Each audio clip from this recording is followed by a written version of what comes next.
തക്കാളി ഇല്ലാത്ത മുട്ടക്കറി ഉണ്ടാക്കുന്നതിന് ആദ്യമായിട്ട് സ്റ്റീം ചെയ്ത മുട്ട ഒന്ന് സോട്ട് ചെയ്തെടുക്കുക.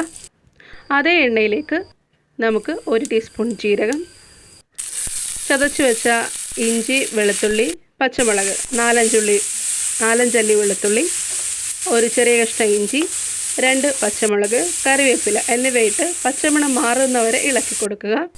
അതിനുശേഷം ഒരു 3 മീഡിയം സൈസ് സവാള അരിഞ്ഞത്, എങ്ങനെ വേണമെങ്കിലും അരിയാം, ഞാനിവിടെ സ്ലൈസ് ചെയ്തിട്ടാണുള്ളത്. അത് നന്നായിട്ടൊന്ന് സോഫ്റ്റ് ആവാൻ വേണ്ടിയിട്ട് നമുക്ക് ഒരു 1/4 ടീസ്പൂൺ ഉപ്പ് ഇട്ട് കൊടുക്കാം.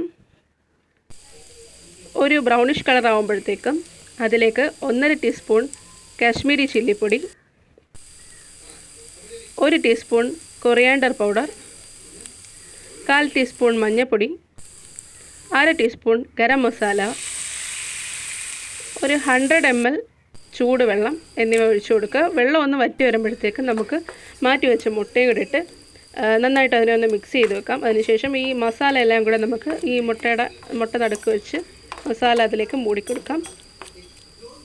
ഇങ്ങനെ ചെയ്യുന്നത് വഴി നമ്മുടെ ഈ മസാലയുടെ ടേസ്റ്റ് മുട്ടയിലേക്ക് ഇറങ്ങാൻ വേണ്ടിയിട്ട് ഭയങ്കര ഹെൽപ്ഫുള്ളാണ്. ആൻഡ് വെള്ളം നന്നായിട്ട് വറ്റിക്കഴിയുമ്പോഴത്തേക്കും 150 ml നല്ല തിക്ക് കോക്കനട്ട് മിൽക്ക് ഒഴിച്ചു കൊടുക്കുക. അതിനുശേഷം തിളയ്ക്കാൻ അനുവദിക്കേണ്ട.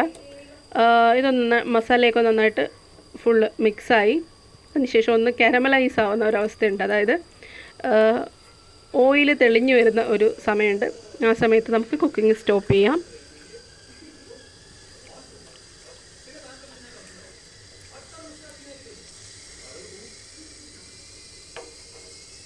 സെർവിങ് ഡിഷിലേക്ക് നമുക്ക് ഇതൊന്ന് മാറ്റി വെക്കാം. സെർവിങ് ഡിഷിലേക്ക് മാറ്റുമ്പോഴത്തേക്കും ഇത് കൊത്തമല്ലിയുടെ ഇലയാണ് ഞാനിവിടെ ഇട്ടേക്കുന്നത്. നമ്മൾ സാധാരണ കടയിൽ നിന്ന് വാങ്ങുന്ന മല്ലിയിലേക്കാട്ടിയും കുറച്ചും കൂടെ മണവും ടേസ്റ്റും കൂടുതലാണ് കൊത്തമല്ലിയുടെ ഇലയ്ക്ക്. ഒരു ചെറിയ ഇലയും ഞാനിവിടെ ഇട്ടിട്ടുള്ളൂ, പക്ഷേ നല്ല എഫക്റ്റാണ്. ആൻഡ് തക്കാളി ഇല്ലാത്ത മുട്ടക്കറി റെഡി.